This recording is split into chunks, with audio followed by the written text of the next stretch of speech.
Hello, and welcome to another wonderful episode of Submitted for Your Approval, our weekly card review show for the collective, the community-created card game. I am joined here, as always, by my faithful co-host, Grief. Howdy, folks. And today we're joined, as always, by my faithful panelist, Empty Folder. Hello, everyone. Okay, and without further ado, let's get straight into it with Furnace Drake. Furnace Drake is a 4-drop strength 2/4 robot dragon from nowhere in particular. With flying and double all attack HP buffs this gets while in your hand or deck. So this is really interesting. It is a dragon and can help dragons in its own way, but this was actually seems to be more of a robot design. The reason I wanted to talk about this card actually is because Charian is back in the game. I don't know if you guys are familiar. He did a Serpent of the Sands design a while back. It was a little sketchy. But now he's back and he's really been involved with the community recently. We've been chatting with him a lot on Discord. He's been churning out these really cool designs and this awesome new mechanic. And he's also working on a new realm that I think might be a little similar to stuff we've already been done, but I'm still so excited because I love his art, his cartoony style, and now he knows how to design cards. So, Grief, what do you think of this one? Basically, it's another Perotus bot without being from Perotus. Yeah. Caring about being heralded or gaining any benefits from any kind of herald / robot support, so it's okay in that regard. Yeah. What do you think, Empty? Yeah, it's all right. So the main issue with herald is that you can't control it, obviously. Yeah. And like if you don't get any buffs on this is really under par. Yeah.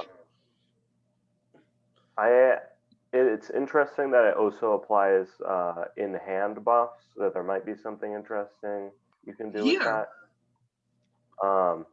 It could be decent in like KM because you can get the double strength buff, but like it's only okay. The nice thing about running this in KM though is that like if you draw it and it doesn't have any buffs, you can just banish it.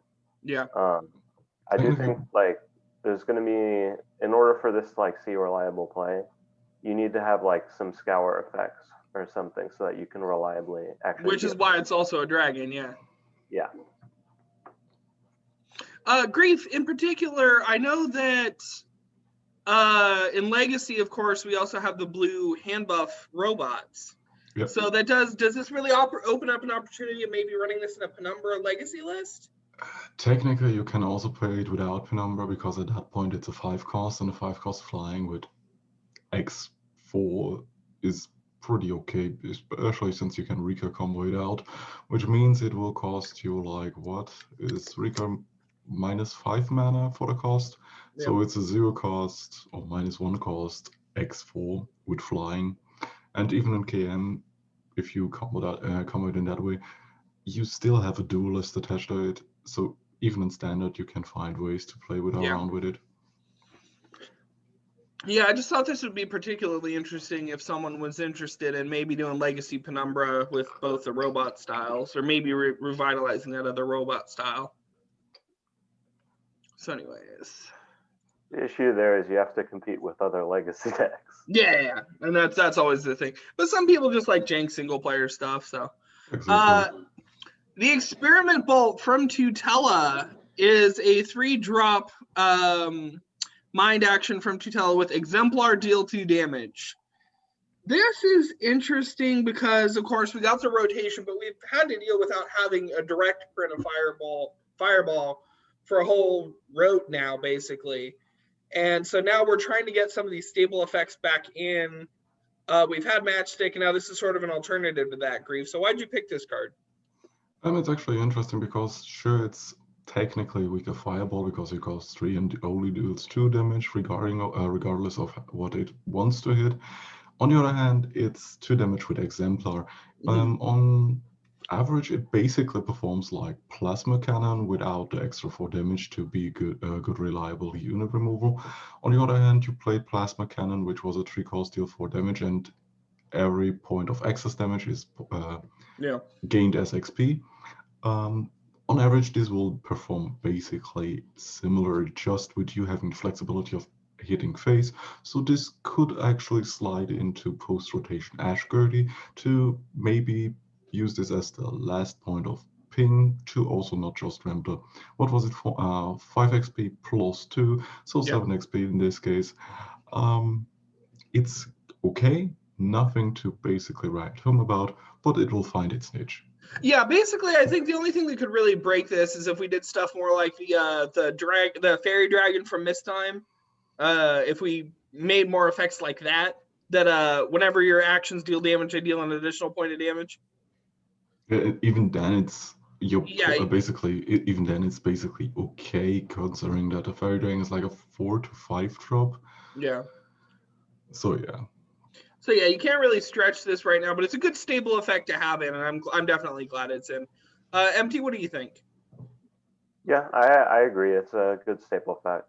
I think the most likely place this will see playing is Rick, since like getting that XP ramp is really good for him, since he doesn't like his maximum XP ramp is a lot less than something like Ashgurny. Yeah, and 2 damage is good to get rid of a couple threats that are maybe not the more significant end, but at least some of those annoying utility units. Maybe KM could use it because it gladly isn't exclusive. Oh yeah. And then it's a 2 cost, deal 2 for 2 XP. Sounds nice. It's true. Although like that sort of thing is usually best in KM XP ramp, and we haven't seen that in quite a while. I'm all for Empress Rush, man. Okay, now we got another Metronoid design, folks. The Fleshrider is a 1-drop strength 3/1 vampire from Duskmere with always attacks, and if this deals damage to your opponent, it dies. So I know, MT, you were a little frustrated about this because it gives Heldim earlier procs, and well, I was a little frustrated with like the first design because it was just like a 2/1 that always attacks. Yeah.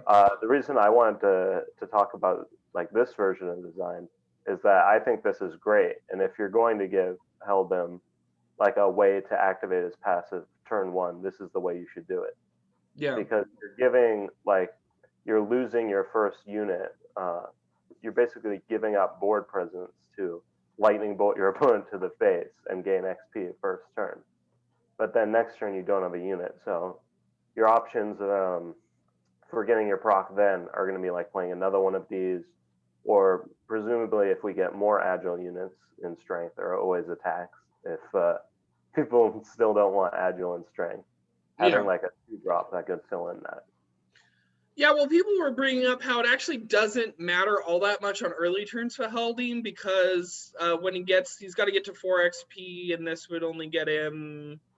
Either way, he's wheeling on turn, or he's leveling on turn 2. And of course, now this thing dies, like you said, and doesn't leave the body behind. So I don't know if this card is all that good because I can't do anything else I want to do in Heldim with him. It only serves the purpose of being a 1-drop. And in that singular purpose, it's maybe great, but it's not very versatile. I mean, if there's ever a turn where like your opponent has removed your units and you can't get your passive in, then you I agree with you. Yeah, good point. Recovering. Grief, what do you think of this? It's basically similar to Ball Lightning. Or what was it? It was Ball Lightning. Ball Lightning from Magic, yeah. That's the one for Magic. In this case, it's fine. I've never really had anything against giving Agile / is always attacks or vis attacks to Heldim on turn 1 because, well, he actually needs it. On the other hand, it will probably see play in any kind of aggro setup because even at later turns, it's just fireball on a stick. Maybe it hits, maybe it doesn't, and if it does not, because it get blocked by a unit, it's still 3 damage to a unit. Yeah. So now time to get into the actual new submissions, and of course we got to talk about this amazing AC that the archetype, the jam that the archetype completionists did. They did Dunewalkers, which have been a really, really fun archetype for Ashgurdy, and possibly with some of these new tools, maybe even Lazaro can leverage it, even in spite of his active kind of going against the philosophy here. I wanted to start with Dunewalker Pacifist, which is a 2-drop mine 1/3 Feywind from Mirage, Dunewalker. Units have 1 attack outside of combat, and if an ally with 1 attack enters play, deal 1 damage to an opponent. So this gives them a lot of reach, a lot of really cool tools. I think if you're going to vote for one Dunewalker of this AC, I would like this to be the one, because this also gives them means to deal with stuff like Duelist, which is a potential problem for really low attack units, and gives them just this big toolbox of things that they need to survive in like the post-rotation environment. Grief, what do you think of this card? This is actually very interesting as a control card, to be honest, since sure, a little bit of a gimmick would be stuff like places matters and shit like that, because they A, cannot attack, B, only have 0 attack, and now they always have 1 outside of combat. Yeah. Which could matter in some cases, but whatever. On the other hand, this just gives them more reach, which is funny enough because the pacifist is dealing damage. Yeah. To them because friends are entering play. I don't really get the flavor connection, but that's whatever. Yeah, the flavor connection is probably closer between the art and the name there. This ability works, that ability doesn't, but I think it's just kind of, I mean, someone actually tried submitting something with that first ability and it didn't do very well. Keeper Sanity from Tutela. So the idea I think was that it needed a little bit more. I actually don't know if that second ability is too much, but I would rather see this card in the game than worry too much about that second ability. This is actually allowing Ashgird to proc her passive on turn 3 again. Mm-hmm. Since turn 2 you play him. Does he proc by the way, does he proc by himself? I don't think he does. I don't know though. Because next turn you can play stuff like, what was it, a 1 attack, enters play, deal 1 damage to your opponent. Viper? Or no, is Viper? No, Viper's 2 attack. It got side graded. Ah, okay. Okay, and then it doesn't work with Vanishing Act. What do you think, MD?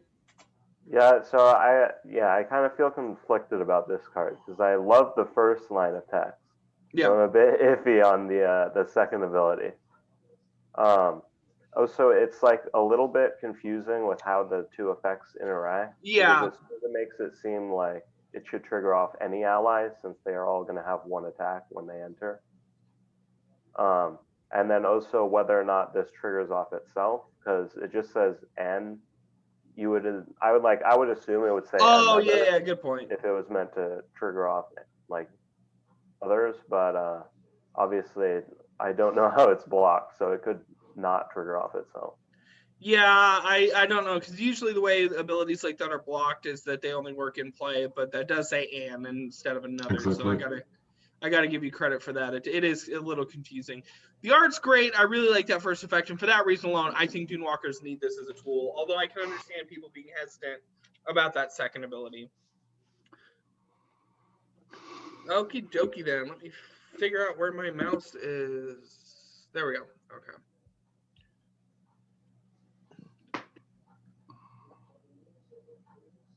Oh, I totally skipped over one. I was doing my thing out of order. Give me a problem. Yeah, because I wanted to talk about this because I think this is an issue. No, this is actually a really good card. This is a really good and well-designed card. Give me a chance to state my case.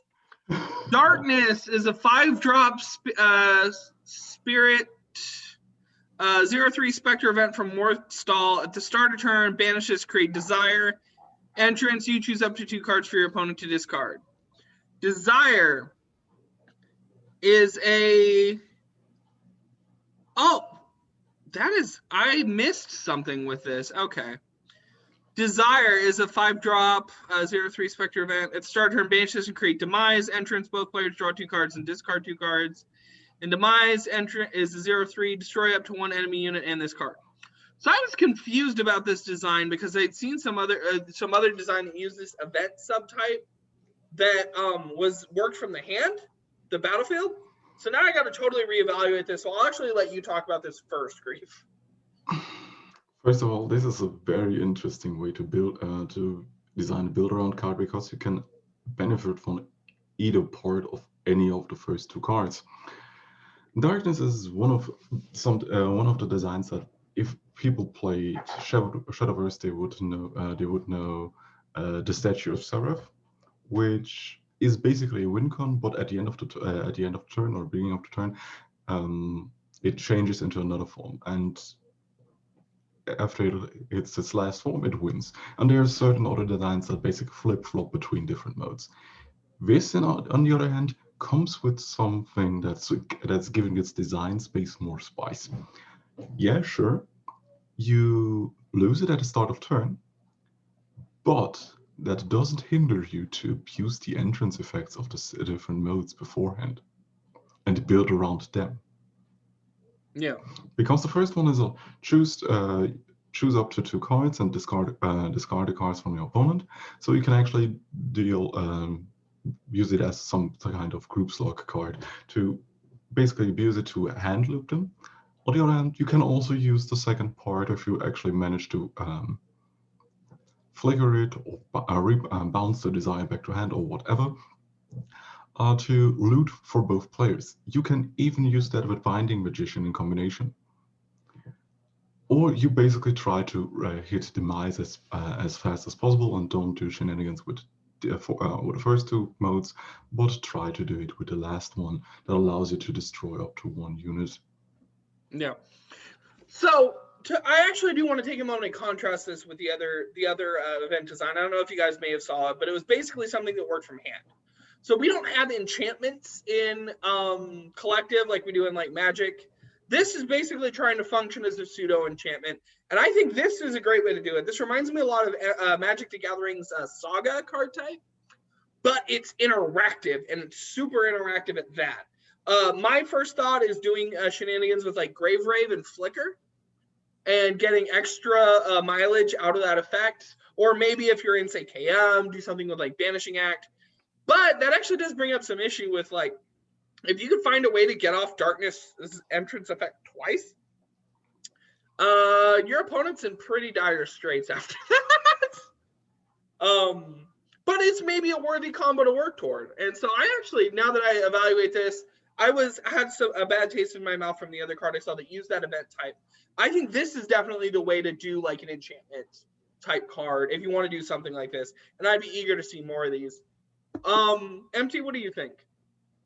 Yeah, so I really like the ideas behind like this sort of pseudo enchantment in collective that are actually units. And yeah, this is based on sagas, because I know like I saw Cornmeal talking about like sagas when he made this design. I think like the only problem that I have with it is that the 3 effects feel a little like disjointed from each other. Like when you look at a lot of the sagas in Magic, the final effect is usually something that like works with the other effects that the saga had previously. Whereas with this, it's like 2 hand manipulation and then 1 unit removal. Yeah. It's a little weird. But overall, it's okay. Like post-rotation, we're not going to have as many bounce effects, so it's going to be hard to like really make use of that discard on the first part. But yeah, I think it's a good card. Yeah, I definitely agree. I just misevaluated it because I was thinking of another design. And that's all my bad. Oh, Realm of the Dead things. I almost forgot to say it. Greg's Great Drawer is a 5-drop spirit 0/3 plays from Protoss with can attack. And whenever you draw a card, create a Greg Great Drawer. Greg Great Drawer is a 2-drop goblin from Protoss, 2/2. When you draw a card, you gain 1 HP and some trinket text effect. So this is an old card from actually, was Great Drawer the dude in Standard? Greg Drawer, yeah, he was in Standard. He was in Standard, okay. But, you know, I don't think he saw a lot of play, or did he? Usually only in control decks that allow you to draw a lot. Yeah. So this lets him live on by hiding in his drawer. And this is part of the whole Greg saga that Hanoi's been working on. And so I thought this was particularly interesting for things that care about both drawing a lot and gaining HP a lot. And I was curious to see what you guys thought about this. I'll let Empty talk first. I don't like this. It's like this exponential growth thing where like you play this and then next turn you play Winds of Fate, and then unless your opponent is playing something that doesn't interact with your HP, like Mill, you have won. Yeah, it can get pretty insane. Because that's, what is that? That's say you Winds of Fate for like 5. That's 1, 3, 6, 10, 15 life. Yeah. Yeah. The other problem is that it's going to take forever for it to resolve because you have to go through like a million animations. Yeah, that's clunky. If there's even a single animation on the life gain, it's just awful. And so I think that's the logistical side of this is an issue, and it does combo off too easily and stuff. I do like the idea, at least the heart behind trying to keep certain cards alive as now tokens of other cards. But I'm not sure. I wasn't really sure if this was the right way to do it. That's why I kind of wanted to talk to you guys about it. What do you think, Grief? God, I don't like this card. I mean, if the effect was if you don't have a Greg on board and you draw a card, create a Greg, sure, then make the card a little bit cheaper, and you basically have a 4th to 6th copy, even in Legacy, of Greg in your deck. Yeah. Sure, it makes other Greg drawers dead cards in hand until you actually lose a Greg or use your Greg drawer, but it's like this, well, at some point you have to manage to kill the drawer, hope they don't have another one, and then try to nuke the board. And until then, just look how, oh yeah, they have 1 or 2 Baleful Pumpkinkin on the board. I guess I have lost now. Well, this will never proc Pumpkinkin, to say the least, because you only gain them in increments of 1. True. But it's still definitely issues. I mean, I think this is good enough if it did hypothetically get in to run Tai Chi off Affinity and run Whims off Affinity, because if you could get this consistent loop going, you gain like 15, we talked about numbers like 15, 21 HP per turn until you get wiped. Or maybe in KM, you know, there's always shenanigans you can do with this. And even in single player, I just think this creates a boring gameplay loop of just having a whole big swarm of the same goblin over and over again, and chump blocking, and then a big swarm of the same goblin over and over again. I do like how it's a reference to older cards, though. I do think that's legit cute. This should probably get back into the think tank and a little bit reworked. Yeah. Okay, now I wanted to talk about this Spiny Nerd design a little bit because I think it's cute and I don't think it should get in. The Tentacle Corn is a 2-drop neutral 1/1 plant food horror with feed, give a fed unit active, exhaust a random enemy unit. First of all, no, bad Spiny Nerd. We don't do dirty puns in this game. Get out. Second of all, this isn't even good, I don't think. Because the active is just, you're asking to make, is this good or is this bad? Let's pretend the card had a different name and a different art or something. I don't think this would be good. Would this, Grief?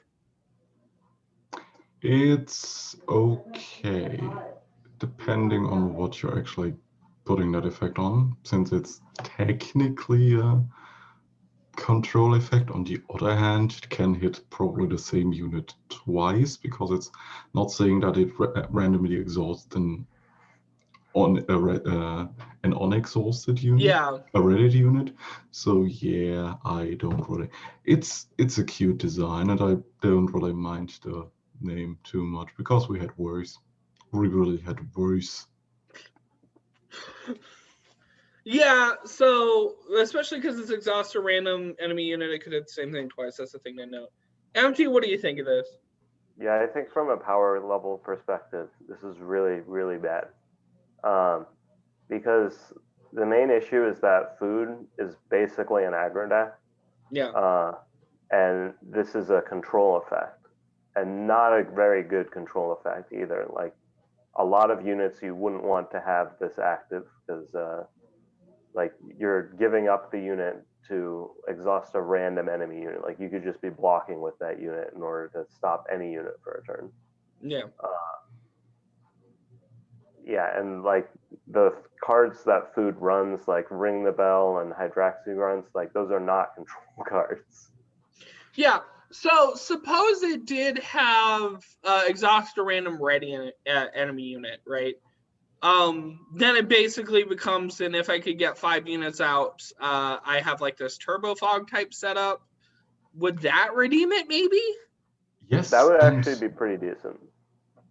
yes and no, because yes, it will be some kind of turbo fork deck, but no, it wouldn't be too oppressive, but still be decent because they are interactive and staggered between over the different cards. This Yeah. would probably be also this would then also see probably play in stuff like KM again, since this allows you to stockpile HP again via your chariot. Yeah. Oh yeah, in chariot. So now your control dudes actually are more survivable, since every time they exhaust the ready unit, they gain HP. Yeah, so if this did have a exhaust a random ready unit, this could be oppressive. Okay, So, but like, not really oppressive. Yeah. Against like Heldem equipment, which is pretty popular right now, being able to exhaust like a chosen unit is really good because it means you can just stop whatever they're putting their equipment on. Yeah. So there's a thought about that. Okay. So we're moving on to now Grief's picks from the active submissions. Boppendirekt is a 3-drop neutral song from Concierta. Scour 1, draw a card, deal 1 damage, give a unit +1, gain +1/+1, gain 1 mana, mill 1, and discard a card. So the issue that some people have expressed about this is the choose windows. I think there's 3. Yeah, there's 3 choose windows, unless they do the first one as a targeted effect, in which case there's 2 choose windows. And this is just a keyword soup kind of effect, similar to like what the Pioneers was. Grief, why did you pick this card? What do you have to say about this card? I don't have anything against the card. It's probably the most okay-ish keyword soup or effect soup kind of card with the appropriate cost in that regard. Sure, it is in the same ballpark like the Pioneers. There was another one that I forgot about that functions basically like Pioneers, I think. But whatever. So yeah, it's fine. Even though you draw a card, it also loots you because you discard a card, you mill a card. Sure, you gain 1 mana, but it doesn't say 1 max mana. Yeah. So you just gain 1 mana for that turn, so it only costs like 2 mana. You cannot play it on turn 2 though. And the 1 damage ping with the Scour 1, it's cute. It has basically a lot of flavor and just goes with emotion on once, and that's it. It's technically quite cute, and that's it. Yeah. I definitely agree with it. I do. By the way, I do love the art on this. It's really, really hard to evaluate effects like this because their main purpose is to be cute. I mean, obviously it is functional, but the main part was the joke.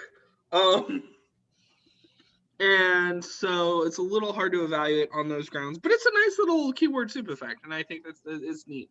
Empty, what do you think? Yeah, I think kind of the problem is that this is worse than Pioneers, and Pioneers doesn't really see any play. Like the thing that made Pioneers quite like decent, it wasn't even like great, was that like you got XP and it didn't lose you a card because you drew a card too, and you had like a blocker. And in this, you're not getting, like, you have to discard a card, so you're not getting that. and then you're not getting a 1/1 either, so it's not giving you a blocker. Yeah, the fact that it is card advantage negative for I don't even know why I'm just getting a bunch of like minor effects off of it is kind of, especially like Scour. Scour is very, very different between a Scour 1 and a Scour 3. Scour 1 is basically like a cheap version of Scry, whereas Scour 3 actually lets you like plan more stuff out and filter through your deck. So yeah, it's hard. It's this kind of design is really hard to evaluate, but there are definitely some things I really like about it. I am really, really glad to see kind of the general state of the Reddit right now with these cards we're actually getting some really, really solid designs that are seeing some more votes. I feel like things are coming back to life again on the Reddit. The Ghastly Glare is a 1-drop spirit action for Mortstall, Realm of the Dead Things. With your opponent discards a card that costs 3 or less. So, more targeted, more discard effects, but this one's something I don't think we've seen a lot of, which is actually filters around for some stuff. So this specifically, when you play this on your opponent turn 1, they're losing something that they're probably losing some tempo, losing some momentum. MT, what do you think of this? It's all right. I think it's a little bit weak. The issue is like with choose discard like this, one of the things that you're going to be trying to do is get your opponent down to really low cards and then like finish off their hand basically.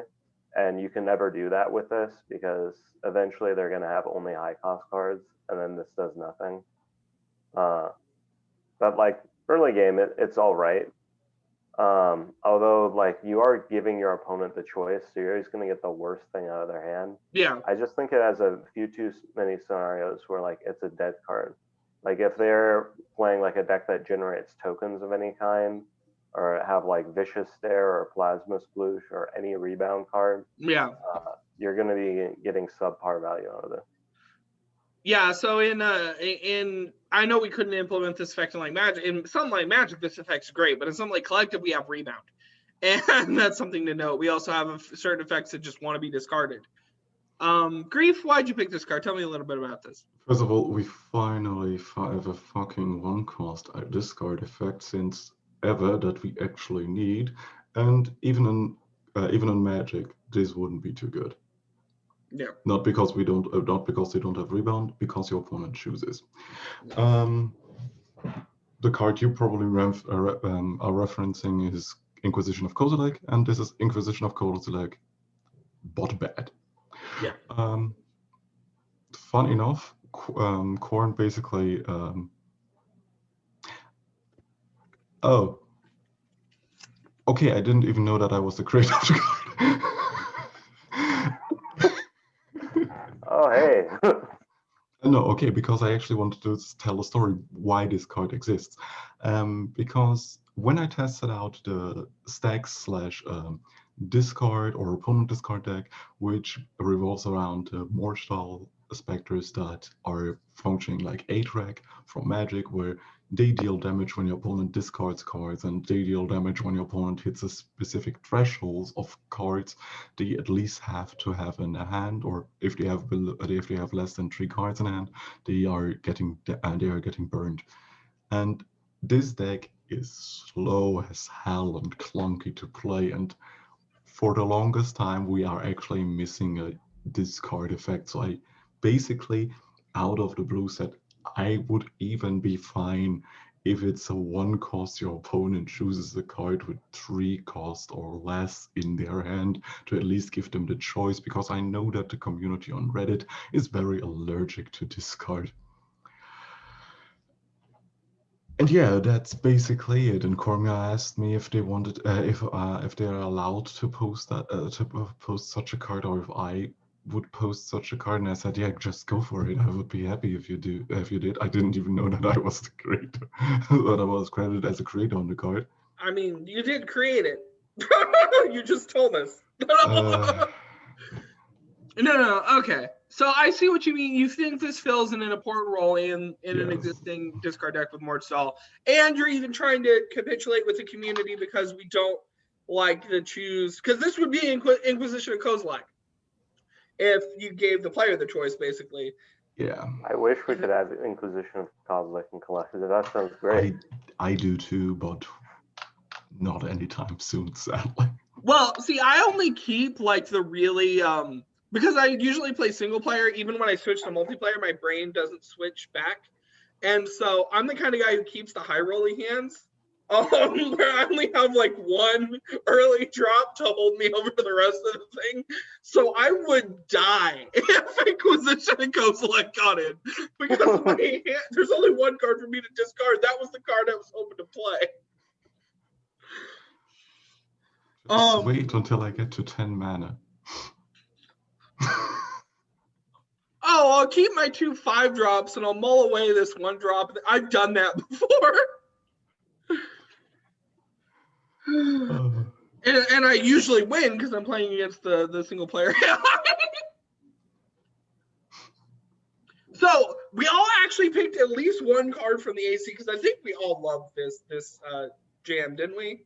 It's finally, for the longest time, it's finally an essay that I actually like and see that people actually are working towards it, and it's a good thing. Yeah, because Tribal is something people could get behind, and Cornmeal did a great job with these arts, and then 2 of them were these really cool VM Nunez arts. Sadly, one wasn't completed in time. I'll be subbing it next week because it was actually my card.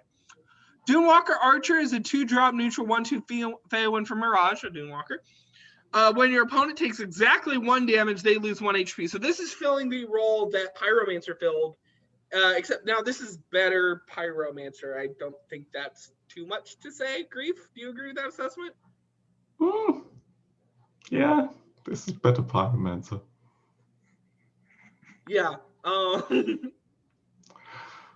this is a Pyromancer that can look forward and backward.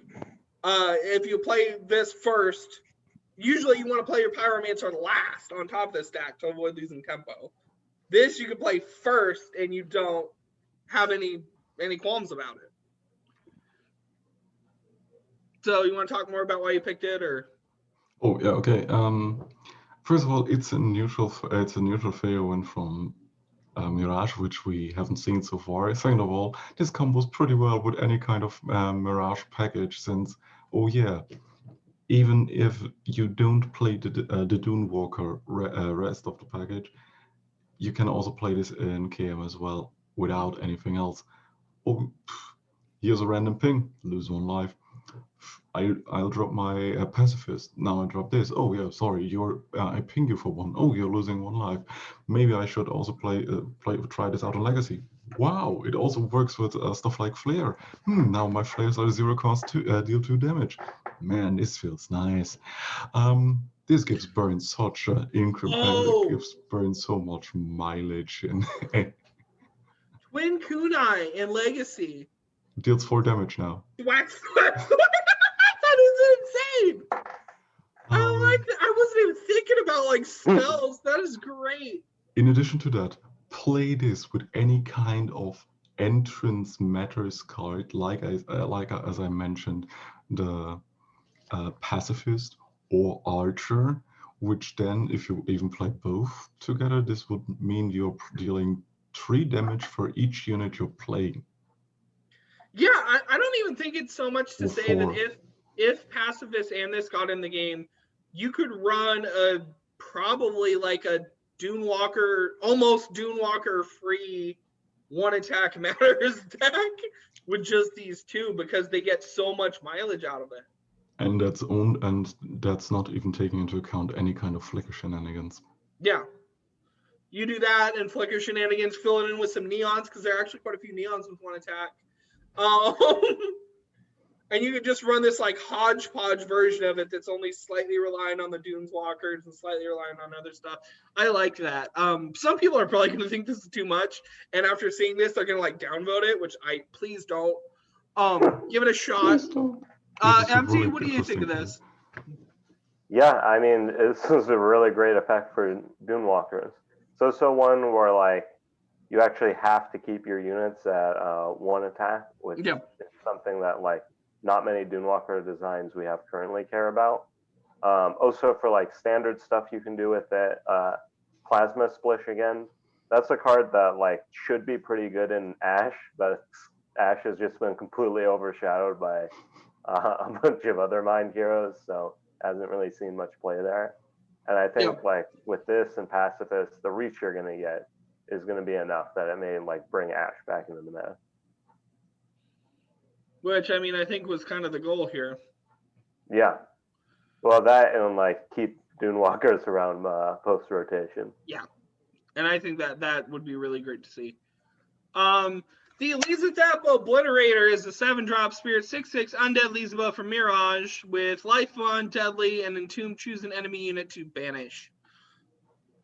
So this is a really mean bruiser type thingy. Its goal is basically to just take out as many units as possible as it can in a short life. But it doesn't. Someone brought this up as a reasonable finisher, I think was what it said on the subreddit post. This is a 7-drop with no protection, though. And so I wanted to kind of talk about that. Is this the end of Grief's picks or the start of yours, Empty? It's still mine. No. It's still mine. Okay, so it's toward the end of yours. Okay, Grief, tell me why you picked this one. You mentioned that this does not have protection. Read the entomb effect. Yeah, it does get to take something with it. So that's the other thing, is that's the problem with... So Spirit, we've kind of made the deal that it only gets protection at really the higher cost. This has the thing where if I'm going to die, I'll take you with me. And then and that's cool. I like that. It's a very simple control unit. As deadly, basically nothing that ever fights it will survive, unless it has probably Ward and a pretty high HP pool, but that's probably not the case. And life 1, so even if you're getting hit for a bit, I drop my 7-drop next turn, block with it, maybe kill something, gain 6 life, and yeah, if it dies, I'll just remove something else. So I just 2-for-1 you. Nice. Yeah. So I think this is definitely what you want to consider for Spirit higher cost units, is if it can't protect, which I think not giving Spirit protection at lower cost is definitely a good idea, because it just gives the identities or the affinity some identity. At least you find more creative ways to deal with it, right? This is a creative way to deal with it, giving it an actual weakness. Empty, what do you think of this? I think this is an awesome design. I love like the way like the entomb gives this a sort of pseudo protection, where like if your opponent has like a really big unit that they care about, they basically can't remove this because it's going to destroy it. It's going to just banish it. I really think that like with the high cost units, these are the sort of designs that we should go for, because they're not just dead cards if your opponent removes them instantly. Yeah. And usually people do that with a summon, and they focus now to doing with Spirit. Doing that with an entomb, I think, is more flavorful. And Mortar Mockery exists. So if you got your Mortar Mockery off, you can have some fun with this.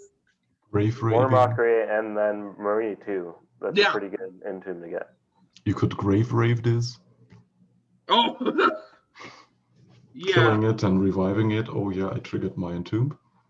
Yeah, but it's doing a 5 on the sub, so I think people are a little wary of this. But I think people need to consider kind of what role Spirit's supposed to have at higher costs. The Dunewalker Assault is a 4-drop mind action for Mirage, part of the AC. With allied units with 1 attack, deal 1 damage to the opponent. This is a cool fact, so I thought I'll let you guys know.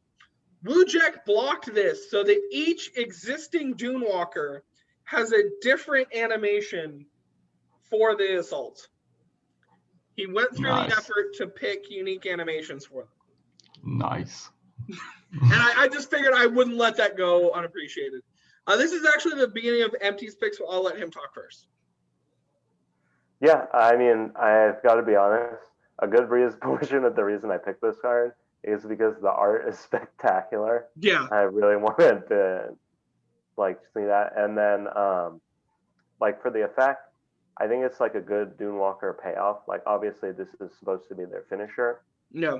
The only issue, of course, is that Dunewalkers aren't really known to be that survivable, so it may be hard to like get a big enough board to like take full advantage of it. But I think this is a great payoff for them. Yeah, I mean, unless you're getting like an early turn Merrick and stuff like that, you probably won't be able to get like the big, like, you want this to end the game. And it remains to be seen whether it will, depending on what happens. And then, of course, a lot of those tools are rotating out. Grief, what do you have to say about this card?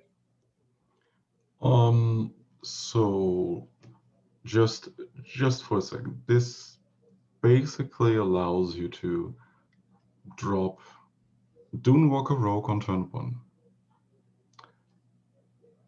Dunewalker Archer if it gets into the game on turn 2. Yeah. Activate Dunewalker Rogue to deal 2 damage, basically. Yeah. Dunewalker Pyromancer turn 3. Yeah. Activate, deal 3 damage, which means they are down to 20. Drop this on turn 4.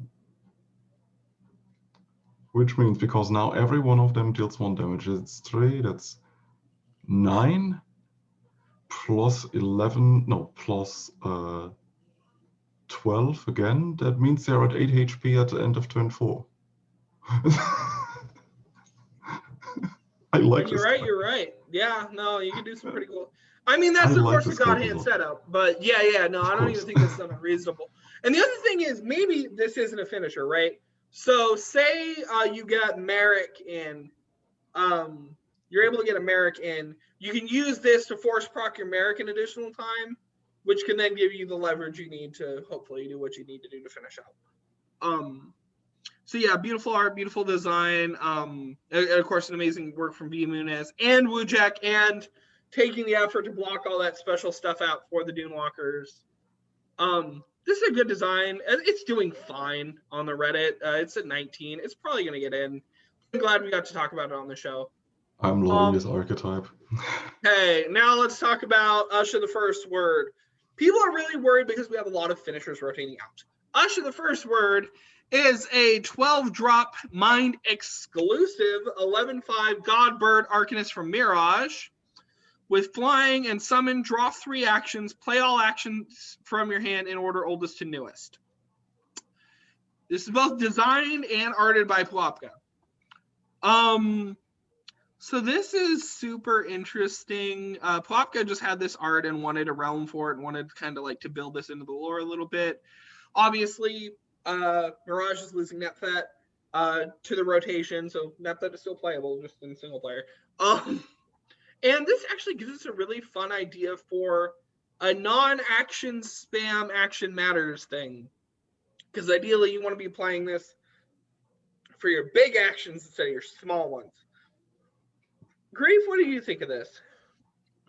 Let Empty talk about it first because it was his pick.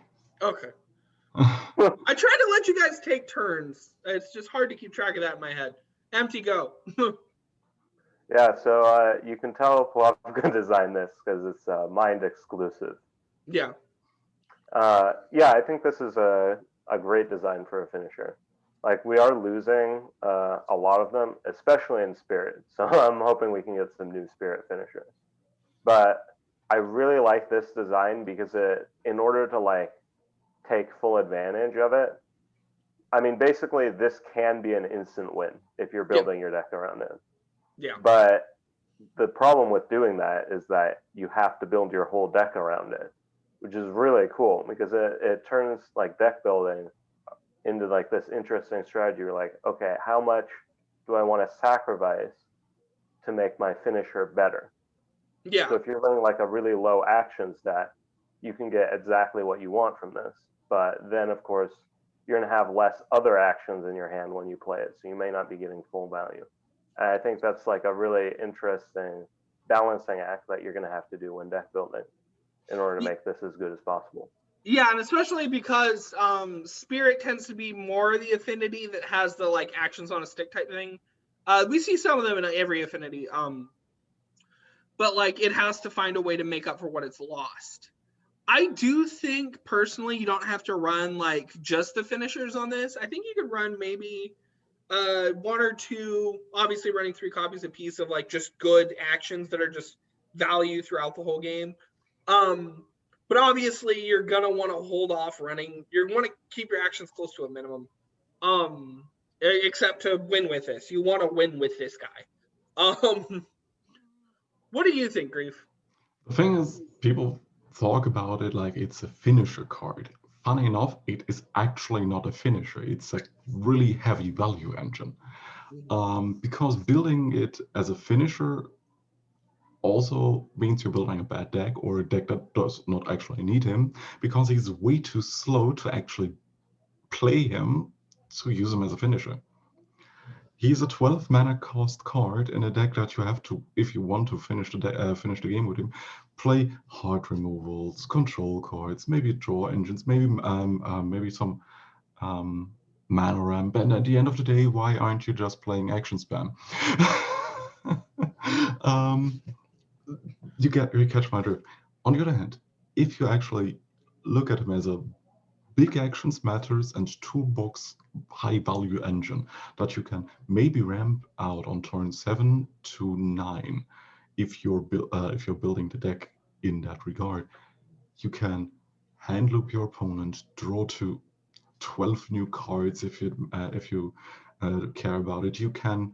A card you shouldn't really play with it is Whims of Fate, but other cards like Glitzman, which allow you to ramp again, maybe something as a one-off rare material, just when you go off with him, it allows you to have an extender the moment you draw more cards off of stuff like maybe Arcane Scriptures, which allows you to draw actions, exhaust cards, or ramp into something else. Even in Legacy, he has way more tools. Like, he could actually make in Legacy Pendant playable again. Yeah.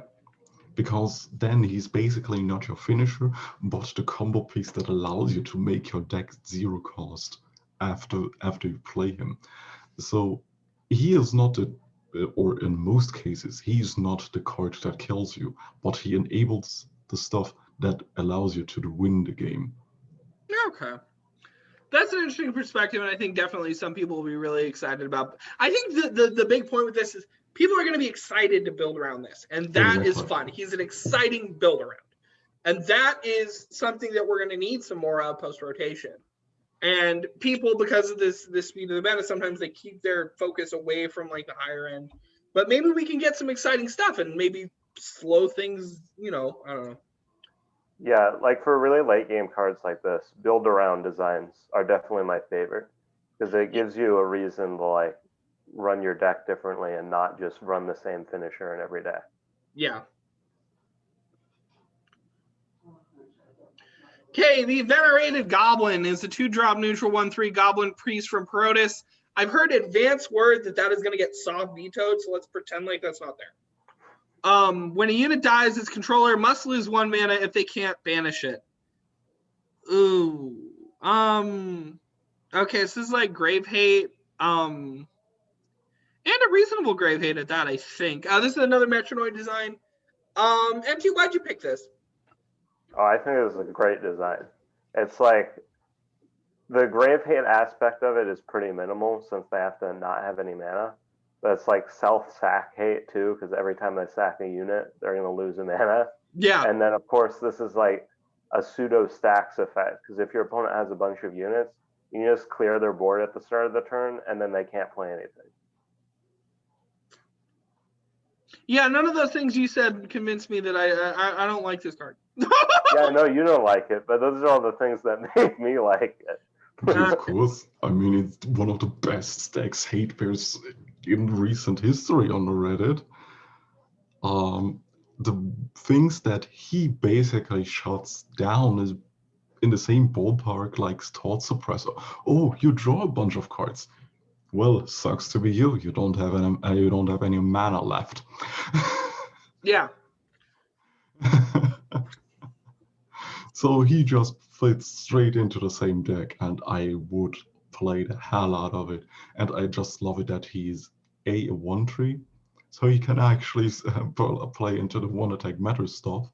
On the other hand, he is neutral, so you can fit him into any kind of stacks shell, which is nice because the problem of stacks currently is the cards are all over the place. Yeah. We're losing Penumbra. Yeah, so for those who like this specific end of deck style, I can see why they like this card. This is definitely really fun. This gives us more tools to shut down the ever-present threat of your Maw and your Brood and your other stuff. Yeah. When rotation happens, that deck is going to be pretty dead. Well, yeah. When rotation happens, that doesn't even matter. But at least now we have a tool in the card pool, which is usually not the case. To put some kind of stopgap on those kinds of decks. Yeah, and so maybe they'll have a chance of being reinvigorated. No.